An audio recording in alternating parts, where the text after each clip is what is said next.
Hello everybody, scholar study centre के online class में एक बार फिर से आपका स्वागत है।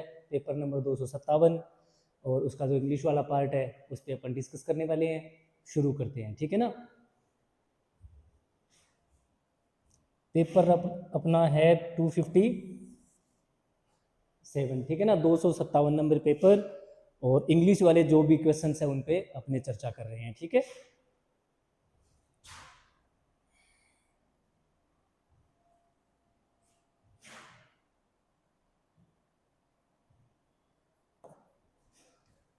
क्वेश्चन नंबर बेटा 76 शुरुआत करते हैं। तो इसमें दे रखा है भाई, most appropriate word to fill in the blank, ठीक है। अपने पास बेटा एक ब्लैंक दे रखा है यहाँ पे, ठीक है। और हमें इस ब्लैंक में देखते हैं इनमें से कौन सा शब्द सूट करेगा। तो यू हैव टू अंडरगो, आपको अंडरगो करना पड़ेगा इंटेंसिव ट्रेनिंग, एक ट्रेनिंग से गुजरना पड़ेगा। अंडरगो का मतलब निकलना पड़ेगा, किसी चीज को क्रॉस करना पड़ेगा, ठीक है ना। किसको क्रॉस करना पड़ेगा? Intensive training. तो बेटा इंटेंसिव का जो फर्स्ट उच्चारण है क्या लिखा है? इंटेंसिव, ठीक है। तो फर्स्ट अक्षर क्या चीज है बेटा यहाँ पर? ई। जब ई दे रखा है, ए आ दे रखा है, तो नेचुरल सी बात है हमें क्या लगाना पड़ेगा? एन का यूज करना पड़ेगा, एन इंटेंसिव, है ना। अच्छा, और इस एन का यूज हो किसकी वजह से रहा है? क्योंकि जिसके लास्ट में आई वी ई दे रखा है ये तो है एडजेक्टिव, और इस एडजेक्टिव के बाद वाली ये क्या चीज है? ये नाउन दे रखा है। तो इस नाउन की वजह से हमें यहाँ पर आर्टिकल का यूज करना पड़ेगा। और आर्टिकल आएगा कौन सा? एन आएगा। क्यों आएगा? क्योंकि इस शब्द का जो उच्चारण है वो किससे शुरू हो रहा है? ई से शुरू हो रहा है। तो इसलिए हमारा आंसर हो जाएगा इसमें एन हो जाएगा, ठीक है ना। क्वेश्चन नंबर भाई 77 देखते हैं क्या बोलता है क्वेश्चन। क्वेश्चन नंबर अपना है 77 में बेटा दे रखा है इसने, select the word which means the same as the group of words given below. जो भी same in meaning, same meaning, तो यहां पर जो भी शब्द दे रखे हैं ना, इनका सेम मीनिंग देने वाला इनमें से कौन सा है ये चेक करना है हमें। तो इसने दे रखा है पीरियड ऑफ 2 वीक्स, 2 सप्ताह का समय। पीरियड बोले तो अवधि, और 2 वीक्स बोले तो 2 सप्ताह की। तो 2 सप्ताह की अवधि को बेटा फोर्टनाइट बोलती है। क्या बोलती है उसको? फोर्टनाइट, ठीक है ना। क्वार्टर का मतलब चौथा ही हो गया। डिकेड का मतलब period of 10 years, period of 10 years, ठीक है। सेंचुरी है तो बेटा कितना हो जाएगा? सेंचुरी है तो क्या हो जाएगा? पीरियड ऑफ 100 ईयर्स, 100 ईयर्स हो जाएगा, है ना। एक अच्छा सा शब्द है, जैसे ये शब्द है ना फोर्टनाइट, वैसे एक बेहतरीन सा शब्द और होता है मिलेनियम। ये शब्द आपको याद रखना चाहिए, millennium, period of 1000 years, period of 1000 years,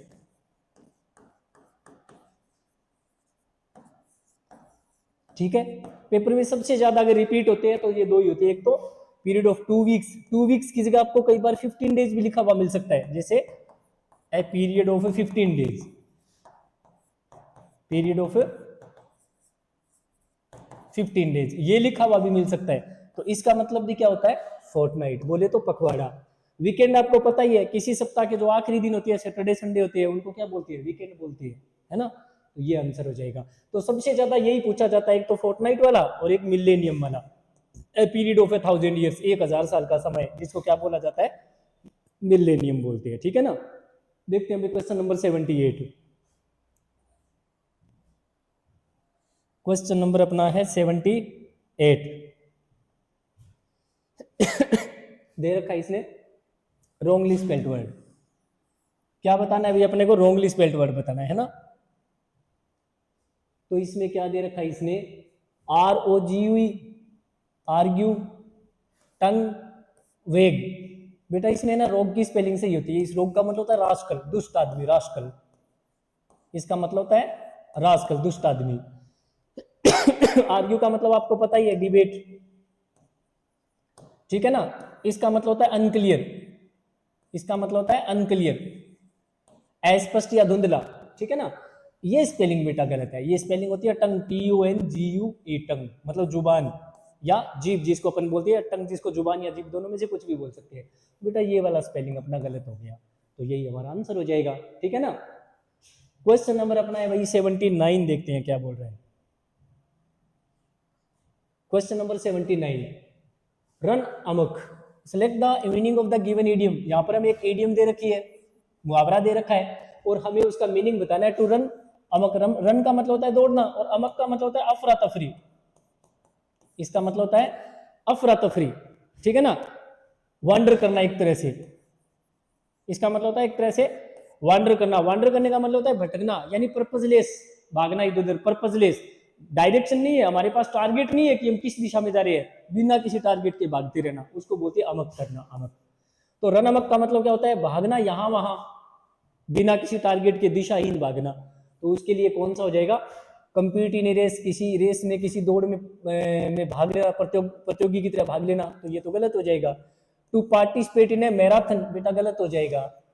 to outrun, पीछे छोड़ देना समवन, किसी आदमी को बाय ए लॉन्ग डिस्टेंस, गलत हो जाएगा बेटा, ये नहीं बनेगा। टू बिहेव, व्यवहार करना, इन ए वाइल्ड और डेंजरस मैनर, हाँ ये हो जाएगा, ये हो सकता है इसका। व्यवहार करना वाइल्ड मतलब जंगलियों की तरह, और या डेंजरस मैनर मतलब खतरनाक तरीके से, हाँ ये हो सकता है। लेकिन फिर भी मैं एक चीज और बताऊंगा, फिर भी इसकी जगह अगर ये कहीं पर लिखा आ जाए तो भी सही मान लेना। एक ऑप्शन मैं दे रहा हूं, to run in frenzy, frenzy पागलों की तरह। फ्रेंजी का मतलब होता है उन्माद या पागलपन, इसका मतलब होता है उन्माद या पागलपन, इसका ये ऑप्शन भी बन सकता है। टू रन इन फ्रेंजी, पागलों की तरह उन्माद में इधर उधर भागना, ठीक है ना, ये ऑप्शन भी हो सकता है इसका। तो अब अपना क्वेश्चन देखते हैं भाई, 80 नंबर क्वेश्चन में क्या पूछा हुआ देखते हैं। क्वेश्चन नंबर अपना है 80 में पूछ रखा है इसने, identify the segment the following of the following sentence which contains a grammatical error. हमें जो भी सेंटेंस दे रखा है उसका ग्रामेटिकल एरर पकड़ना है, कि जो भी ये सेंटेंस ये दे रखा है ना, इसके कोई एक पार्ट में ग्रामेटिकल एरर दे रखा है, तो हमें पता करना है इसमें या तो इस पार्ट में कोई गलती है, या फिर इस पार्ट में गलती है, या फिर इसमें गलती है, और या फिर इसमें गलती है ना। तो शुरुआत देखो बेटा, सब्जेक्ट कौन है, गवर्नमेंट्स प्रपोजल, और आपको ये पता ही है कि जब ये लगा रखा होता है ना, ये लगा रखा होता है, एपोस्ट्रोफी लगा रखा होता है, तो सब्जेक्ट हमेशा इसके बाद वाला शब्द होता है, ये सब्जेक्ट होता है, ठीक है ना। ये शब्द किसका काम कर रहा है यहाँ पे, सब्जेक्ट का। और काम क्या हो रहा है भाई, has set alarm bells, set alarm bell, set alarm bell, इसका मतलब होता है खतरे की घंटी बजना, खतरे की घंटी, ठीक है ना, इसका मतलब है खतरे की घंटी। तो अब एक बात देखो, सब्जेक्ट कौन है, प्रपोजल, और काम क्या हो रहा है, हैज सेट अलार्म बेल, खतरे की घंटी। तो प्रपोजल ने खतरे की घंटी सेट कर दिया, या प्रपोजल को, फॉर पीपल, लोगों के लिए, लो इनकम, और कौन से लोगों के लिए, जिनकी इनकम थोड़ी है। तो सेंटेंस का मतलब है सरकार का जो प्रस्ताव है उसने खतरे की घंटी बजा दी है, किसके लिए, लो इनकम वाले लोगों के लिए, या प्रपोजल को घंटी बजा दी है। तो प्रपोजल ने खतरे की घंटी बजा दी है, किसके लिए, लो इनकम वाले लोगों के लिए, ऐसे लोगों के लिए जिनकी इनकम कम है। तो जब इनके बीच में ने आ रहा है, किसके बीच में, प्रपोजल, जो प्रपोजल शब्द दे रखा है इसके बीच में, और सेट अलार्म बेल, इनके बीच में किसका यूज हो रहा है, ने का। तो नेचुरल सी बात है, सेंटेंस हमारा किसका है बेटा, एक्टिव वॉइस का। और जब एक्टिव वॉइस का है तो हमें हैज हेड के साथ बीन का यूज नहीं करना, यहाँ पर बीन का यूज नहीं करना। तो हमारा ये आंसर हो जाएगा, ये हमारा आंसर हो जाएगा, क्योंकि यहाँ पर किसका यूज नहीं होना चाहिए, इस बीन का यूज नहीं होना चाहिए, है ना। तो इसका मतलब बन जाएगा सरकार के प्रस्ताव ने खतरे की घंटी बजा दी है, किन के लिए, लोगों के लिए। कौन से लोग, विद लो इनकम, ऐसे लोग जिनकी इनकम बहुत कम है। तो इस वाक्य को एक्चुअल में एक्टिव वॉइस का होना चाहिए था। ये सेंटेंस चूंकि एक्टिव वॉइस का है तो इसमें जो वर्ब है वो भी कौन सी होनी चाहिए, एक्टिव वर्ब होनी चाहिए। एक्टिव वर्ब बनाने का तरीका क्या होता है, हैज ए वेड के आगे से बीन को हटा दो, और अगर हैज ए वेड के साथ बीन लगा दोगे और थर्ड फॉर्म लगा दोगे तो वाक्य हमारा पैसिव वॉइस का हो जाएगा। तो अब चलते हैं अभी क्वेश्चन नंबर 81 पे।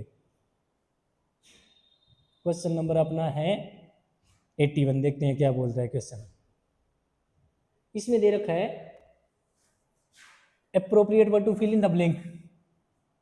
हमें एप्रोप्रिएट वर्ड पकड़ना है किस काम के लिए, ब्लैंक में भरने के लिए। तो बेटा ये ब्लैक दे रखा है और ये 4 शब्द दे रखे हैं, है ना। तो स्किल के साथ 2 ही शब्द आते हैं, या तो स्किल के साथ किसका यूज होता है, या तो स्किल्ड 8 होता है और या स्किल्ड इन होता है। जब आपके पास किसी काम को करने के लिए कौशल है, टैलेंट आपके पास किसी काम को करने का, तो स्किल्ड 8 होता है और या स्किल्ड इन होता है। तो बेटा अपने पास देखो इन तो दे ही नहीं रखा, अपने पास क्या दे रखा है, 8 दे रखा है, 8 हमारा आंसर हो जाएगा। तो इसका मतलब बन जाएगा शी इज हाईली स्किल्ड, उसके पास बहुत टैलेंट है, बहुत सारा कौशल है, किस चीज के लिए, eight dealing with difficult customers, जो थोड़े टफ कस्टमर्स होते हैं, मुश्किल प्रकार के कस्टमर होते हैं, उनको डील करने के लिए उसके पास है बहुत सारे स्किल है उसके पास।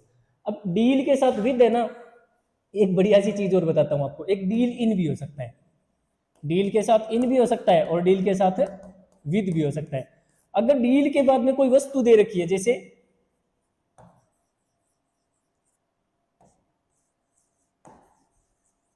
जैसे कॉटन लिखा हुआ है ना।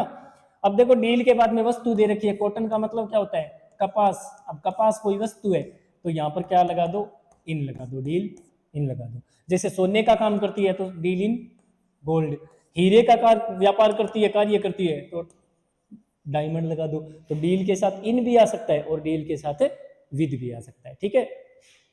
चलो चलते हैं अभी क्वेश्चन नंबर 82 पे। क्वेश्चन नंबर अपना 82 देखते हैं भाई क्या बोलते हैं।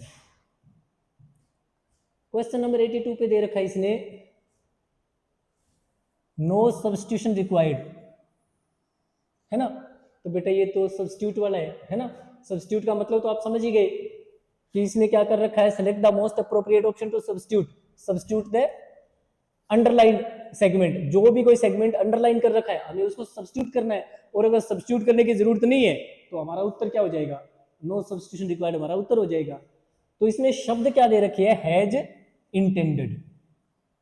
अब हमें हैज इंटेंडेड की जगह ये लगाना है कि ये लगाना है कि या फिर ये लगाना है, या फिर जरूरत ही नहीं है। देखते हैं क्या लिखा है इसने, this training has intended to give people the skills. अब यहां पर मैं आपको एक वाक्य बताता हूं, जैसे माई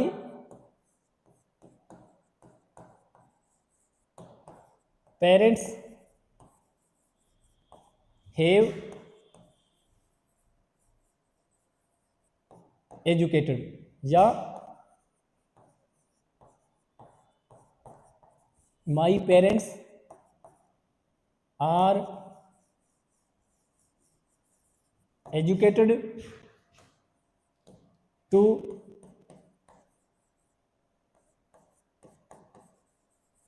solve this issue,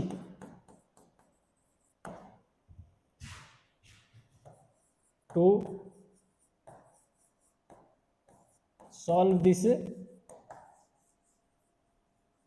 issue। अब यहां पर देखो, अगर मैं हैव लिखूं, ये वर्ब के थर्ड फॉर्म मान लेते हैं इसको, और अगर मैं इसके साथ हैव लगा दूंगा तो यहां पर हैव हेल्पिंग वर्ब है और ये मेन वर्ब की थर्ड फॉर्म है। अगर मैं यहां पर आर लगा दूं तो इस कंडीशन में ये आर किसका काम कर रहा है, आर तो काम कर रहा है मेन वर्ब का, और ये एजुकेटेड है ना, ये एक्चुअली एडजेक्टिव का काम कर रहा है। ये किसका काम कर रहा है, ये एडजेक्टिव का काम कर रहा है। अब इसका मतलब तो है माई पेरेंट्स हैव एजुकेटेड, मेरे माता पिता ने किसी को एजुकेट कर दिया है, मतलब मेरे माता पिता ने ये काम कर दिया। कौन सा काम कर दिया, एजुकेट करने का किसी को। और यहां पर मेरे माता पिता की ये क्वालिटी है, मेरे माता पिता की क्वालिटी क्या है कि वो एजुकेटेड है। तो नेचुरल सी बात है, यहाँ पर हैव का यूज करना ही नहीं है, हमें यहाँ पर किसका यूज करना पड़ेगा, आर का यूज करना पड़ेगा, ठीक है ना। जैसे एक वाक्य लिखा है, मान लिया आई हैव टायर्ड, और एक लिखा है आई एम टायर्ड। तो अब यहां पर अगर मुझे ये लिखना है कि मैं थका हुआ हूं, तो मैं आई हैव का यूज थोड़ी ना करूंगा, मैं यहाँ पर हैव का यूज थोड़ी ना करूंगा, मैं क्या लिखूंगा, आई एम टायर्ड का यूज करूंगा। अब ये टायर्ड शब्द है, ये यहाँ पर एक तरह से किसका यूज, किसके रूप में यूज हो रहा है, ये यहाँ पर एक तरह से एडजेक्टिव के रूप में यूज हो रहा है, और जिसको अपन क्या बोल सकते हैं, जिसको अपन पार्टिसिपल भी बोल सकते हैं, जिसको अपने पार्टिसिपल भी कह सकते हैं। तो इसी प्रकार देखो, ये जो इंटेंडेड शब्द है ना, इसके पहले हमें हेज का यूज नहीं करना, हमें किसका यूज करना है, यहाँ पर इज का यूज करना है। ये इज यहाँ पर किसका काम कर रहा है, मेन वर्ब का। और ये जो इंटेंडेड शब्द है ना, ये एक तरह से यहाँ पर किसका काम कर रहा है, एडजेक्टिव का काम कर रहा है, और जिसको अपन पार्टिसिपल भी बोल सकते हैं। अब वाक्य देखो, आप एक बार अपने मन में पढ़ के देखो सेंटेंस को, यह ट्रेनिंग इज है इंटेंडेड, उद्देश्य के साथ। इसका उद्देश्य क्या है, इसका इरादा क्या है, to give people the skills. इस जो ट्रेनिंग है इसका इंटेंशन क्या है, इसका इरादा क्या है, लोगों को स्किल देना। किस काम के लिए, they need for a particular job, वो स्किल्स जो उनको किसी विशेष किसी भी नौकरी के लिए जिस स्किल्स की उनको जरूरत है उसके लिए। तो यहाँ पर हमें हैज का नहीं, हमें किसका यूज करना पड़ेगा, इज का यूज करना पड़ेगा। तो बेटा इज वाला ऑप्शन कहाँ पर है, ये रहा, देखो ये रहा इज वाला ऑप्शन, इज इंटेंडेड, ये रहा इज और इसके बाद में ये रहा इंटेंडेड और बाद में ये आ गया टू, और इस टू के बाद में ये वर्ब की फर्स्ट फॉर्म आ जाएगी। अच्छा ये भी हो सकता था, ये भी हो सकता था, नहीं ये नहीं हो सकता क्योंकि इसमें टू वर्ड्स लगा रखा है और साथ में ईडी भी नहीं लगा रखा, ये गलत हो जाएगा, ये भी गलत, ये भी गलत, और ये डी हमारा आंसर हो जाएगा। ठीक है ना। चलो ये जो चीज मैंने अभी बताई है ना, ये मैं आपको अगले वीडियो में इसके बारे में थोड़ी सी मतलब थोड़ा ज्यादा डिटेल में बताऊंगा ये चीज। ठीक है ना। चलो देखते हैं, क्वेश्चन नंबर 83।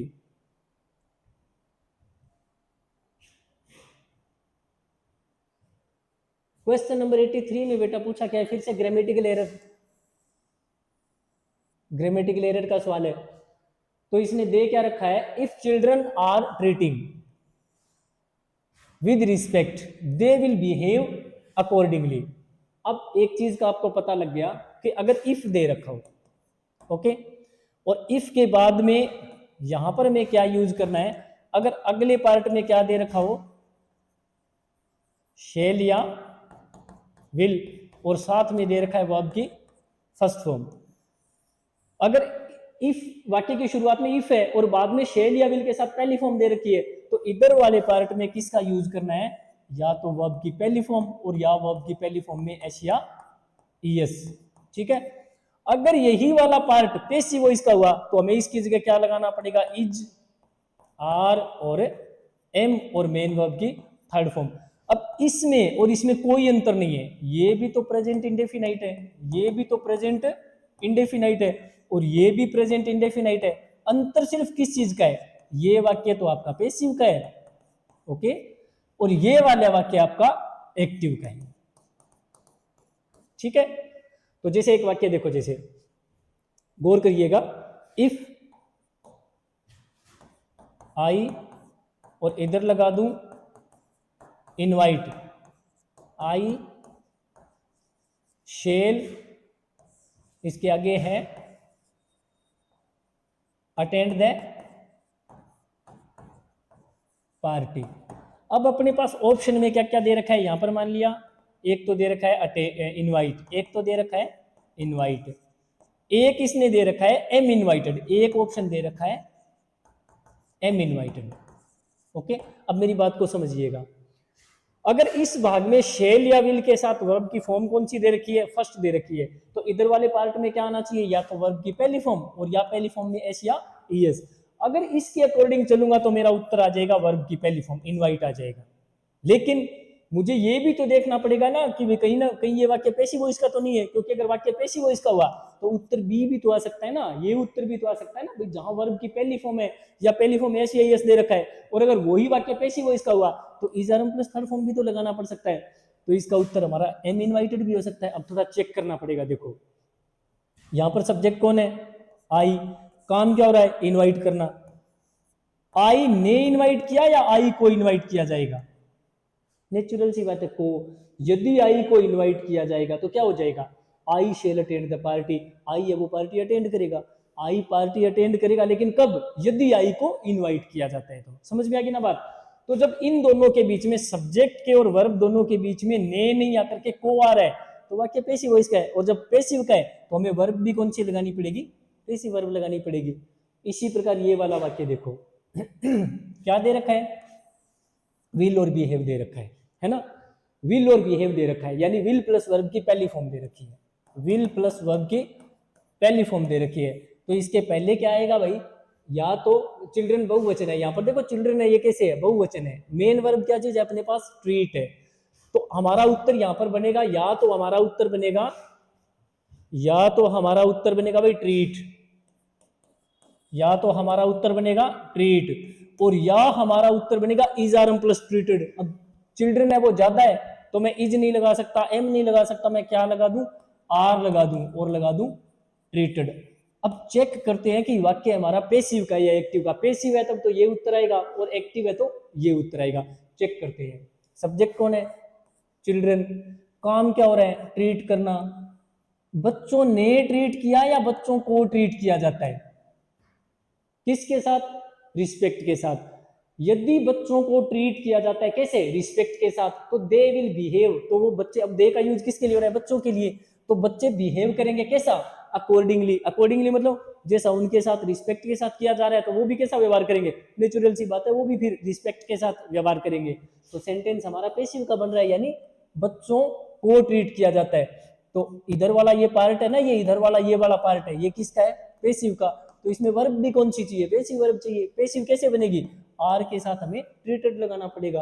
तो गलती कहां पर है देख लो, इसमें गलती क्या चीज है देख लो, ट्रीटिंग दे रखा है, तो ये हमारा उत्तर हो जाएगा, ये उत्तर हो जाएगा। इस ट्रीटिंग की जगह हमें क्या चाहिए? ट्रीटिंग की जगह हमें चाहिए ट्रीटेड चाहिए।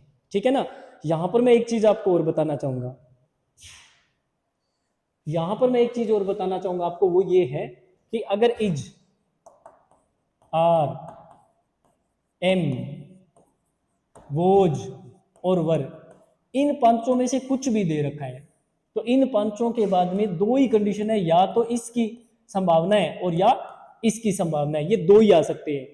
अगर ये आ जाए तो सेंटेंस आपका पैसिव का होता है, अगर ये आ जाए तो वाक्य हमेशा आपका एक्टिव का होता है। वाक्य हमेशा एक्टिव का होता है। जैसे द टीचर इज, आगे इसमें टॉट भी लगा रखा है, मान लिया इसने टॉट भी दे रखा है और इसने टीचिंग भी दे रखा है। ओके, अब हमें पता है इज के बाद में थर्ड फॉर्म भी पॉसिबल है और इज के बाद में आईएनजी भी पॉसिबल है। तो चेक करते हैं जरूरत किसकी है। सब्जेक्ट कौन है? टीचर। काम क्या हो रहा है? पढ़ाना। तो टीचर ने पढ़ाया या टीचर को पढ़ाया जाता है? टीचर को पढ़ाया जाता है या टीचर ने पढ़ाया? पढ़ाने का काम तो टीचर खुद ही कर रहा है ना, तो टीचर ने पढ़ाया। जब ने पढ़ाया है तो सेंटेंस हमारा है एक्टिव वॉइस का, और जब एक्टिव वॉइस का है तो हमें इज के बाद में क्या लगाना पड़ेगा? आईएनजी लगाना पड़ेगा। तो टॉट गलत हो जाएगा, टीचिंग आना चाहिए यहाँ पर, है ना। इसी प्रकार देखो, जैसे द फर्स्ट लेसन, इसके आगे वोज है, इसके आगे टीचिंग भी दे रखा है और इसके आगे टॉट भी दे रखा है। मान लिया इसके आगे टॉट भी दे रखा है। अब एक बात सुनो, वोज के साथ थर्ड फॉर्म भी पॉसिबल है और वोज के बाद आईएनजी भी पॉसिबल है। इसने मान लिया दोनों ही दे रखा है, टीचिंग भी दे रखा है, टॉट भी दे रखा है, आईएनजी फॉर्म भी दे रखी है और थर्ड फॉर्म भी दे रखी है। तो चेक करते हैं कौन सा सही है। सब्जेक्ट कौन है?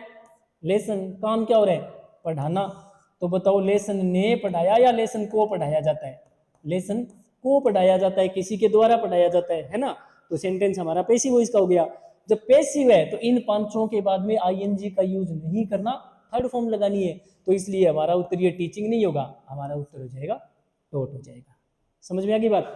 ये हो जाएगा भाई। तो इसका आंसर हमारा बन जाएगा, आपको पता लग गया, आर, और ट्रीटिंग की जगह क्या हो जाएगा? Are treated. तो बी हमारा आंसर हो जाएगा। चलते हैं क्वेश्चन नंबर 84 पे।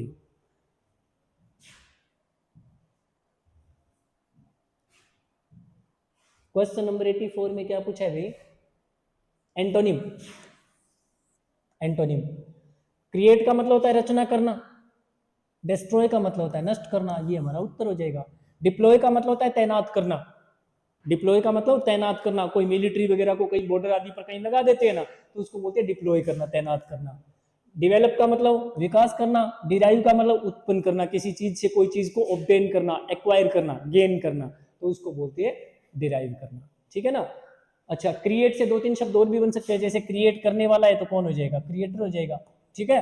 क्रिएटर क्या चीज करता है? क्रिएशन करता है, वो क्रिएशन करता है। तो ये हो गया रचना, ये रचनाकार, ये रचनाकार हो गया, और ये रचना करना हो जाएगा। इसका मतलब है रचना करना। ठीक है ना। तो चलते हैं अभी क्वेश्चन नंबर 84 पे। क्वेश्चन नंबर अपना 84। क्वेश्चन नंबर 84 पे क्या दे रखा है इसने? Grammatical error. ग्रामेटिकल एरर वाला सेंटेंस है। तो we could not understand they because they, बेटा ये तो बिल्कुल इजी आ गया, बिल्कुल ही इजी सेंटेंस आ गया। यहां पर देखो क्या दे रखा है, बिकॉज। बिकॉज शब्द क्या चीज होता है, कंजंक्शन, ठीक है ना। तो कंजंक्शन के तुरंत बाद में ये कौन है, सब्जेक्ट, ये कौन है, वर्ब, ठीक है ना। अब इससे पहले देखो, इससे इस कंजंक्शन से पहले देखो वी कौन है, सब्जेक्ट हो गया, ठीक है ना। और कुडंट अंडरस्टैंड ये कौन है बेटा, वर्ब हो गया। वर्ब के बाद में आपको पता है ये प्रोनाउन की फर्स्ट फॉर्म थोड़ी ना आएगी, प्रोनाउन की कौन सी फॉर्म आनी चाहिए, थर्ड फॉर्म। तो यहाँ पर क्या लगाना पड़ेगा हमें, देम लगाना पड़ेगा। सीधी सी बात होती है कि वर्ब से पहले जो शब्द होता है वो प्रोनाउन की फर्स्ट फॉर्म होती है, और वर्ब के बाद में जो होता है वो प्रोनाउन की थर्ड फॉर्म होती है। ये किसका काम करता है, सब्जेक्ट का, और ये किसका काम करता है, ये काम करता है ऑब्जेक्ट का, ठीक है ना। तो हमें जो भी शब्द चाहिए वो कहां पर चाहिए, वर्ब से बाद में चाहिए, इसलिए हमें यहाँ पर दे की नहीं, हमें देम की जरूरत है, ठीक है ना। चलो भाई क्वेश्चन नंबर 86 देखते हैं। क्वेश्चन नंबर देखते हैं अपने 86 में है meaning of the given idiom. हमें मीनिंग पता लगाना है, और जो भी इडियम दे रखा है, इडियम का मतलब मुहावरा होता ही है, आपको पता ही है। तो टू हैव रखना, आई आंख कैसी, जॉन्डिस, जॉन्डिस एक बीमारी का नाम होता है बेटा, पीलिया, ठीक है। इसका मतलब ये हुआ, आपने एक मुहावरा हिंदी में सुना होगा, सावन के अंधे को हरा ही हरा दिखाई देता है, यानी मतलब उसके चश्मा ही वही चढ़ा हुआ है, सभी एक ही चश्मे से देखना सभी चीजों को, चाहे वो अच्छा है, चाहे बुरा है, चाहे सही है, चाहे गलत है, लेकिन एक ही चीजों के प्रति नजरिया बना लेना, मतलब पहले से ही एक साइड पकड़ लेना कि चाहे सही है चाहे गलत है, मैं तो इसको गलत मानूंगा या सही मानूंगा, ठीक है ना। तो पहले से धारणा बना लेना। तो इसका मतलब होता है जॉन्डिस डाई का मतलब पीलिया वाला है, तो उसको हर एक चीज कैसी दिखाई दे रही है, पीली, चाहे वो लाल है, नीली है, लेकिन उसको कैसा दिख रहा है, पीला, क्योंकि उसने पहले से धारणा यही बना ली, उसके मन में पहले से कॉन्सेप्ट ही उसने वही बना लिया, प्रीजुडिस दे वो, एक तरह से बायस दे वो, है ना।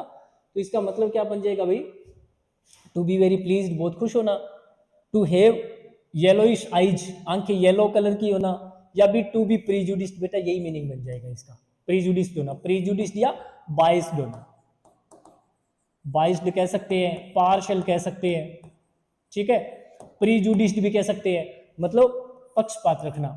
बाइस्ड का मतलब पक्षपात, पार्शल का मतलब पक्षपात, और प्रीजुडिस्ड का मतलब भी पक्षपात, पहले से कोई धारणा बना लेना किसी चीज को लेकर के, तो ये हो जाएगा इसका मतलब टू बी प्रीजुडिस्ड। 87 देखते हैं भाई। 87 में क्या बोला इसने, 87 कॉम्प्रिहेंशन, कॉम्प्रिहेंशन में इसने क्या दे रखा है भाई, प्लांट्स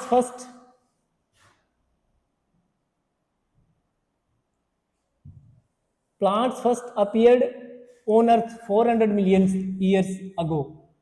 जो प्लांट्स है वो पृथ्वी पे अपीयर हुए 400 मिलियन ईयर्स अगो, इतने साल पहले।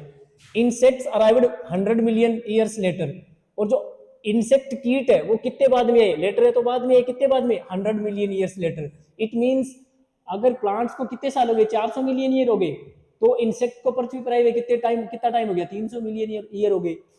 Ever fierce war has rage between the two, ever के बाद में देखो इसने ऑप्शन क्या दे रखा, ever for, ever on, ever since और एवर आफ्टरवर्ड। एक बात याद रखो, एवर के बाद सिंस के अलावा कुछ आएगा ही नहीं, एवर सिंस ये शब्द ये क्या होता है, जैसे मैं जन्म से ही यहां रह रहा हूं तो मैं क्या बोलूंगा, I have been, I have been in this city, मैं इस शहर में हूं कब से, जब से मेरा जन्म हुआ है, तो ever since I was born, ever since I was born, जब से मेरा जन्म हुआ है। तो बेटा एवर के साथ सिंस के अलावा और कोई शब्द हो ही नहीं सकता, तो हमारा उत्तर क्या हो जाएगा, एवर सिंस। एक एरर बताता हूं, पेपर में एरर कैसे आती है, पेपर में एरर आती है एवर के साथ फॉर लगा करके, वो क्या लगा देगा इस कंडीशन में, यहाँ पर सिंस की जगह क्या लगा देगा, इस सिंस की जगह वो क्या लगा देगा, यहाँ पर एवर के साथ फॉर लगा देगा। जैसे I am here, I have been here, I have been here ever for, ever for, तो बेटा ये गलत हो जाएगा, एवर के साथ कभी फॉर आएगा ही नहीं, एवर के साथ हमेशा सिंस का यूज होगा, ठीक है ना। तो एवर सिंस, तब से लेकर के, ए फियर्स वॉर, एक खतरनाक लड़ाई हैज रेज्ड, शुरू हो चुकी है, चली आ रही है, रेज्ड का मतलब चली आ रही है, बिटवीन द टू, दोनों के बीच में। रेज का मतलब एक लड़ाई है जो चल रही है, और लड़ाई अभी अभी शुरू हुई है तो उसको वेज बोलते हैं, वेज वॉर। वेज वॉर का मतलब कोई लड़ाई शुरू हुई है, और रेज का मतलब लंबे टाइम से चली आ रही है। तो किन किन के बीच में, बिटवीन द टू, दोनों के बीच में, किन के बीच में, प्लांट्स के बीच में और इंसेक्ट्स के बीच में, तब से लेकर के कंटिन्यू एक लड़ाई चली आ रही है। एट फर्स्ट इट, देखते हैं भाई आगे क्या लिखा है। At first it, at first शुरू में, इट सीम, और सीम के पहले क्या लगा रखा है, नोट। तो इसका मतलब ये सीम क्या चीज है, मेन वर्ब है, और नोट के पहले वाली कौन होगी, हेल्पिंग वर्ब होगी। अच्छा, यहां पर दे क्या रखा है, अगो, अगो दे रखा है, तो वाक्य कौन सी टेंस का है, पास्ट का। तो बेटा देखते हैं पास्ट के लिए इनमें से हेल्पिंग वर्ब कौन सी है, बेटा पक्का ही पता है, डिड आ जाएगा। हेड क्यों नहीं आया, हेड ये भी पास्ट का होता है, हेड क्यों नहीं आया, क्योंकि बेटा हमें यहाँ पर वर्ब की फॉर्म कौन सी दे रखी है, सीम दे रखा है, सीम है तो दे रखा है, तो सीम है वो मेन वर्ब की फॉर्म कौन सी है, फर्स्ट है, तो फर्स्ट फॉर्म के साथ बेटा अपन डिड लगाएंगे। और अगर यहाँ पर सीम्ड होता, अगर यहाँ पर क्या चीज होता, मान लेते हैं यहाँ पर सीम्ड होता, तो अपन क्या लगा सकते थे, हेड भी लगा सकते थे, है ना। तो क्या हो जाएगा, एवर सिंस, तब से, ए फियर्स वॉर, एक खतरनाक लड़ाई, has rage between the two, at first, शुरुआत में, it seemed, it did not seem, ऐसा लगता नहीं था, लाइकली, संभावना, ऐसी संभावना नहीं लग रही थी, there the plants would stand, कि पौधे वो स्टैंड कर पाएंगे। अब स्टैंड के आगे देखते हैं क्या शब्द दिया है इसने, वुड स्टैंड, चांस, स्टैंड का मतलब नन, ए, सम और नोट। अब देखो इसमें क्या हो जाएगा, at first it did not सीम, शुरुआत में ऐसा लगता नहीं था, इस बात की संभावना नहीं लगती थी, there the plants would stand, कि पौधों के पास कुछ है, चांस। तो यहां पर देखो बेटा नोट दे रखा है, यहां पर क्या दे रखा है, नोट दे रखा है। तो नोट है तो वो कैसा शब्द है भाई, नेगेटिव वर्ड है। तो नेगेटिव वर्ड के बाद में कायदे से तो क्या आना चाहिए था, कायदे से तो यहां पर क्या आना चाहिए था, एनी आना चाहिए था। लेकिन अगर एनी नहीं दे रखा है तो आप ए और एन का यूज भी कर सकते हो, ठीक है ना। और इस कंडीशन में आप किसका यूज कर सकते हो, सम का यूज भी कर सकते हो, है ना। तो अब मैं बताता हूं आपको इसमें कौन सा लगाना है, प्लांट्स वुड स्टैंड, ए और एन। अब यहां पर ये ए और एन है ना, ये किसका मतलब है, कोई भी, ये ए और एन का मतलब यहां पर है एनी। जैसे आई डोंट हैव, अब देखो नेगेटिव आ गया ना, तो मुझे क्या लगाना चाहिए, एनी बुक। अगर यहां पर सम होता तो गलत हो जाता बेटा, ये गलत हो जाता। अगर यहां पर नोट लिखा है ना, तो इसके बाद में सम लगा दूंगा तो गलत हो जाएगा, नेगेटिव के बाद कभी सम नहीं आएगा, एनी आना चाहिए। अब मैं ये मान लेता हूं कि एनी भी नहीं दे रखा यहां पर, तो मैं क्या लगा सकता हूं, बिल्कुल ए भी लगा सकता हूं, I don't have a book, मेरे पास एक किताब नहीं है। अगर कोई ए ना लगाना चाहिए यहाँ पर, तो बिल्कुल एनी भी लगा सकता है। अब यहाँ पर ए, वो भी एनी का ही मतलब निकल रहा है यहाँ पर, ठीक है ना। तो इसका मतलब हो जाएगा, एट फर्स्ट शुरू में, इट डिड नॉट सीम, ऐसा लगता नहीं था, लाइकली, इस बात की संभावना, देयर द प्लांट्स की पादप पौधे वुड स्टैंड, ए चांस या एनी चांस, यहाँ पर ए भी हो सकता है और यहाँ पर एनी भी हो सकता है, कि कोई चांस है इन द बैटल, इस लड़ाई में। लगता नहीं था कि पौधों के पास कोई चांस है लड़ाई लड़ने का, ठीक है ना। ये मतलब ये लग रहा है कि प्लांट्स है वो भारी पड़ेंगे, नहीं देखो, there the plants would stand, ऐसा लग रहा है जैसे पौधों का कोई चांस नहीं है, कीड़े मकोड़े वो ज्यादा भारी पड़ने वाले, इंसेक्ट है वो ज्यादा ज्यादा भारी पड़ेंगे, प्लांट्स का कोई चांस नहीं है, प्लांट्स खत्म हो जाएंगे, ठीक है ना। इसके बाद में प्लांट्स कैन नॉट मूव, पौधे चल नहीं सकते, अनलाइक इंसेक्ट्स, जैसा कि कीट कर सकते हैं। लाइक अगर यहाँ पर लिखा होता ना लाइक, तब तो मतलब ये हो जाता plants can not move, plants चल नहीं सकते। और अगर यहाँ पर लाइक होता तब मतलब होता है जैसे कीट भी नहीं चल सकते हैं। और यहाँ पर अनलाइक बना दिया तो उल्टा हो गया, प्लांट्स कैन नॉट मूव, पौधे नहीं चल सकते, अनलाइक इंसेक्ट्स मतलब, लेकिन इंसेक्ट ऐसा कर सकते हैं, इंसेक्ट तो चल सकते हैं। प्लांट्स आर, पौधे होते हैं, out number, out number, number शब्द लिखा हुआ है तो नंबर का मतलब ही संख्या होता है, नंबर का मतलब होता है संख्या। तो देखते हैं इसने क्या लिखा है भाई, इसने क्या कर रखा है, इसने क्या शब्द दे रखा है, चेक करते हैं। Plants are outnumber, outnumber का मतलब आगे निकल जाना, आउट नंबर करने का मतलब एक क्लास में लड़के 20 है और लड़कियां 40 हो जाए तो लड़कियों ने लड़कों की संख्या को क्या कर दिया, आउट नंबर कर दिया, उनकी संख्या उनसे ज्यादा हो गई। तो plants are outnumber, plants की संख्या आउट नंबर कर दी जाती है, किसके द्वारा, कीटों के द्वारा, कीटों के द्वारा। तो संख्या के लिए तो इनमें से फर्मली, लाइटली, वास्टली और डीपली, संख्या के लिए सिर्फ वास्टली शब्द का ही यूज हो सकता है। नंबर के साथ कौन सा यूज हो सकता है, इनमें से सिर्फ और सिर्फ वास्ट नंबर यूज हो सकता है। जैसे it is a vast number, it is a vast number, ये बहुत बड़ी संख्या है। संख्या शब्द के साथ में किसका यूज हो सकता है, सिर्फ और सिर्फ इनमें से वास्ट का यूज हो सकता है, वास्ट नंबर। तो प्लांट्स, इसमें लिखा है plants are vastly outnumbered, पौधों को बहुत बड़ी संख्या में पीछे छोड़ दिया गया है, किनके द्वारा, कीटों के द्वारा, मतलब कीटों की संख्या ज्यादा हो गई और प्लांट्स की कम हो गई। एन एवरेज ऑफ ट्री, एक आम ओक का पेड़, will have tens of thousands of insects, उस ओक के एक पेड़ पर कितने इंसेक्ट होंगे भाई, टेंस ऑफ थाउजेंड्स, 10,000, मतलब लाखों की तादाद में कीट होंगे। ओन इट, इस पर, किस पर, ओक के पेड़ पर। तो अब देखते हैं यहाँ ओन के साथ क्या आना चाहिए भाई, ओन के साथ देखते हैं क्या आएगा, इसने ऑप्शन क्या डाल रखा है,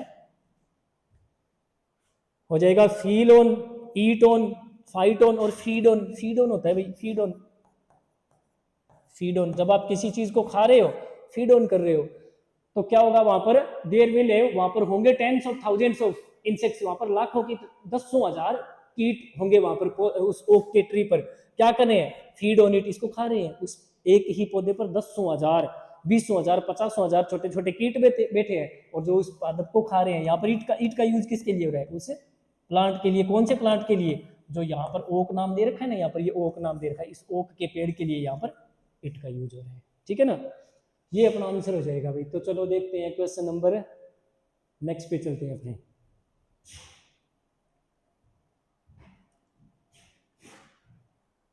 देखते हैं भाई नेक्स्ट क्वेश्चन क्या दे रखा है, सिनोनिम, सेलेक्ट द सिनोनिम, ठीक है, फॉर द गिवन वर्ड।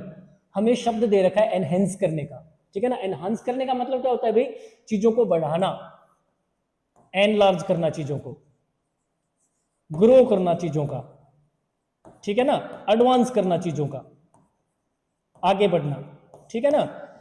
तो रिड्यूस का मतलब तो कम हो जाना, फ्राइटन का मतलब डराना, श्रिंक का मतलब सिकुड़ना, सिकुड़ने का मतलब क्या होता है, कम हो जाना, लेस कर जाना चीजों का, लेसन। अगर चीजें सिकुड़ रही है तो इसका मतलब चीजें कम हो रही है ना। और इंप्रूव का मतलब होता है सुधार होना, सुधार होने का मतलब क्या होता है, चीजें एडवांस कर रही है, चीजें ग्रो कर रही है, चीजें एनलार्ज कर रही है, चीजें एनहांस कर रही है। तो इंप्रूव हमारा उत्तर हो जाएगा, इसमें हमारा उत्तर हो जाएगा इंप्रूव। क्वेश्चन नंबर 93 देखते हैं भाई, क्वेश्चन नंबर 93 देखते हैं। इसने क्या दे रखा है, substitute, most appropriate option to substitute the underline segment. जो भी अंडरलाइन किया हुआ सेगमेंट है ना, सेगमेंट का मतलब टुकड़ा, जो भी टुकड़ा अंडरलाइन कर रखा है उसको हमें सब्स्टिट्यूट करना है। तो क्या लिखा है इसमें, you know that many an academic research project takes years to complete, ठीक है ना। तो इसमें देखो क्या लिखा है इसने, मेनी ए और एन, मेनी के बाद में क्या दे रखा है, ए और एन दे रखा है। अब आपको ये तो पता ही है, अगर मेनी के बाद में ए और एन दे रखा हो तो इसके बाद में नाउन भी सिंगुलर आएगी और वर्ब भी कैसी आएगी, सिंगुलर आएगी। जैसे मेनी ए बॉयज और लिख दिया आगे हैव अराइव्ड या रीच्ड। तो बेटा मेनी ए या मेनी एन लिखा हो ना, तो बेटा बॉयज भी तो गलत है, यहाँ पर बॉय होना चाहिए, ठीक है। और हैव की जगह भी यहाँ पर क्या होना चाहिए, हेज होना चाहिए। एक होता है ए के साथ गुड लगाना या ग्रेट लगाना और आगे लगा देना मेनी, ए गुड मेनी या ग्रेट मेनी। इसके बाद में बेटा नाउन भी प्लूरल आती है और वर्ब भी इसमें प्लूरल आती है। अगर मैं यहाँ पर बॉय लगा दूं तो बेटा गलत हो जाएगा, बॉयज लगाना पड़ेगा। अगर मैं यहाँ पर हैज लगा दूं तो बेटा गलत हो जाएगा, मुझे क्या लगाना पड़ेगा, हैव लगाना पड़ेगा। अगर सीधा मेनी है, अगर क्या लिखा है मेनी के बाद में ए और एन नहीं दे रखा, ये दोनों ही नहीं दे रखे मान लिया, तो मुझे इसके बाद में नाउन भी प्लूरल लगानी पड़ेगी और वर्ब भी मुझे प्लूरल लगानी पड़ेगी। जैसे मेनी बॉयज और हैज नहीं लगाना मुझे, यहाँ पर हैज नहीं लगाना मुझे, क्या लगाना पड़ेगा यहाँ पर, हैव लगाना पड़ेगा, ठीक है ना। तो जब मेनी के बाद में ए और एन दे रखा है तो हमें नाउन कैसी चाहिए, सिंगुलर चाहिए। तो सिंगुलर नाउन इनमें से कौन सी है भाई, प्रोजेक्ट्स गलत हो गया, प्रोजेक्शंस गलत हो गया, प्रोजेक्ट हो जाएगा बस इसमें, ठीक है ना। Academic researchers project, academic research projections, academic research projects और एकेडमिक रिसर्च प्रोजेक्ट, ये हो जाएगा। अब ये सारे ही गलत है, बताओ क्यों गलत हो रहे हैं। प्रोजेक्ट्स प्लूरल है, गलत हो गया। मेनी के बाद में जब ए और एन दे रखा है, मेनी के बाद में ए और एन दे रखा है तो नाउन प्लूरल नहीं होनी चाहिए, सिंगुलर होनी चाहिए, गलत हो गया, ठीक है ना। एकेडमिक रिसर्च प्रोजेक्ट, अच्छा ये जो बीच वाला शब्द है ना, ये वाला शब्द है एकेडमिक और रिसर्च शब्द है, ये एडजेक्टिव का काम कर रहा है और एडजेक्टिव कभी भी प्लूरल हो ही नहीं सकता। जैसे ये लिखा है, मान लिया मेनी, जैसे ये लिखा है, मान लिया जैसे मेनी ए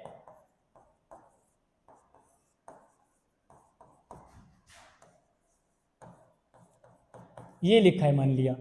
तो सबसे पहले तो ये देखो, मेनी के बाद में जब ए आ गया या एन आ गया तो ये नाउन कैसी होनी चाहिए, ये सिंगुलर होनी चाहिए। कोर्सेज की जगह मुझे क्या लगाना पड़ेगा, यहाँ पर कोर्स लगाना पड़ेगा। समझ में आ गई बात। तो जब ये कोर्स शब्द है, ये क्या चीज है, नाउन है। तो नाउन से पहले वाला जो ये शब्द है, नाउन से पहले होते हैं वो होते हैं एडजेक्टिव। और बेटा एडजेक्टिव कभी प्लूरल होते ही नहीं है, तो ईयर्स की जगह मुझे क्या लगाना पड़ेगा, ईयर लगाना पड़ेगा यहाँ पे। समझ में आ गई बात। तो यहाँ पर ये देखो रिसर्चर्स है, ये भी गलत हो गया, ये भी गलत है, क्योंकि यहाँ पर देखो प्रोजेक्शन शब्द है, ये भी प्लूरल दे रखा है। तो बस यही उत्तर हो जाएगा। मेनी के बाद में ए और एन भी आ गया, इसकी वजह से ये नाउन भी सिंगुलर आ गई। ये नाउन कैसी हो गई, अपनी सिंगुलर हो गई। और इसके बीच में जो एडजेक्टिव है वो भी सिंगुलर है, ठीक है ना। तो इसमें उत्तर हो जाएगा हमारा नो सब्सटीट्यूशन रिक्वायर्ड, ये हमारा उत्तर हो जाएगा, ठीक है ना।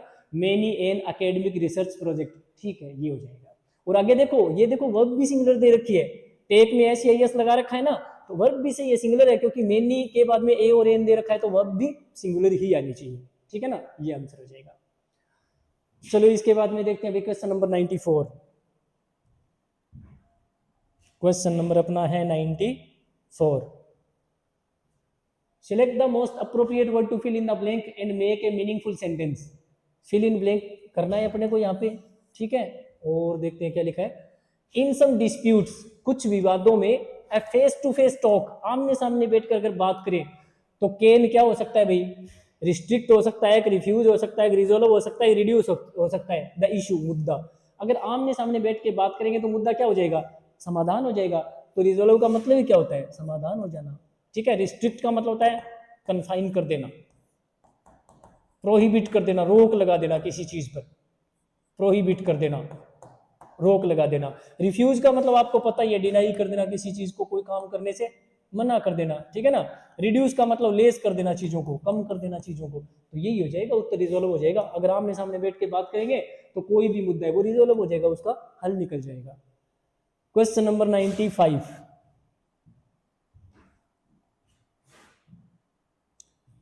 क्वेश्चन नंबर 95 में रोंगली स्पेल्ड, गलत स्पेलिंग वाला शब्द कौन सा है।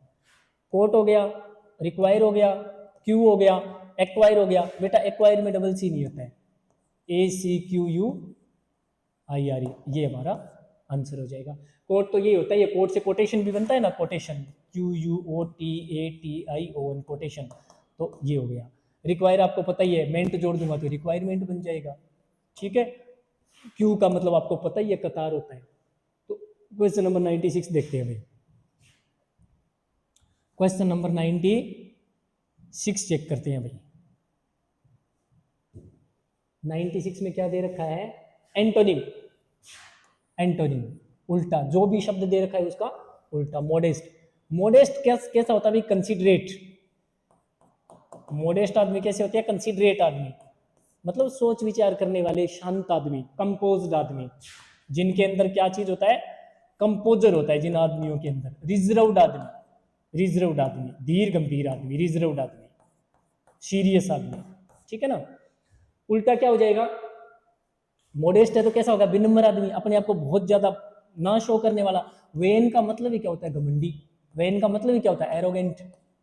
इस शब्द का मतलब ही क्या होता है, एरोगेंट, तो हमारा उत्तर यही हो जाएगा, बस आगे बढ़ने की जरूरत नहीं है। फ्यूरियस का मतलब होता है क्रोधित। मैंने आपको बोला था ना, हिटलर का नाम याद रखो, हिटलर का एक नाम क्या था? फ्यूरर।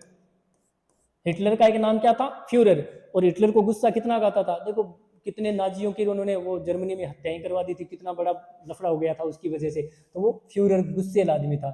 सिंपल का सीधा साधा, और डिसऑनेस्ट का मतलब बेईमान। तो इसका उत्तर हो जाएगा वेन हो जाएगा। ठीक है, क्वेश्चन नंबर 97 देखते हैं भाई।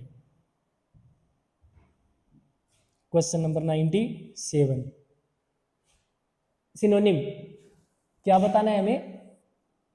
सिनोनिम बताना है। किस शब्द का डिस्पाइज? डिस्पाइज का मतलब होता है बेटा घृणा करना, इसका मतलब होता है घृणा करना। इसके लिए 2-3 शब्द है, कंटेम्प्ट, लॉथ, ठीक है, और डीटेस्ट, ठीक है ना, एवर्जन, एबहॉर, एबहॉर, इसके अलावा एवर्जन, ये सारे बेटा घृणा के सिनोनिम होते हैं। तो इसमें ये दे रखा है ना, देखो, डिटेस्ट करना, घृणा करना, डिनाई है तो किसी चीज को मना कर देना, डेफर का मतलब होता है किसी चीज को आगे के लिए आगे टरका देना, कोई मीटिंग आदि को आगे सिरका देना, खिसका देना, पोस्टपोन कर देना, पुट ऑफ कर देना, पुट ओवर कर देना, पुट ओवर कर देना, इन सभी का मतलब ही क्या होता है? डिले कर देना। कोई मीटिंग होनी 14 तारीख को है, हमने बोला मीटिंग अब 17 तारीख को करेंगे, तो हमने उसको डेफर कर दिया, पोस्टपोन कर दिया, पुट ऑफ कर दिया, पुट ओवर कर दिया, या डिले कर दिया। डी फाइल का मतलब होता है गंदा कर देना, प्रदूषित कर देना, कंटामिनेट कर देना। डी फाइल का मतलब होता है कंटामिनेट कर देना, अपवित्र कर देना, कंटामिनेट कर देना चीजों को, कंटामिनेट, प्रदूषित कर देना, प्रदूषित कर देना, ठीक है ना, ये हो जाएगा। डी टेस्ट हो ही गया, घृणा करना होता ही होता है। चलते हैं अभी क्वेश्चन नंबर 98 पे।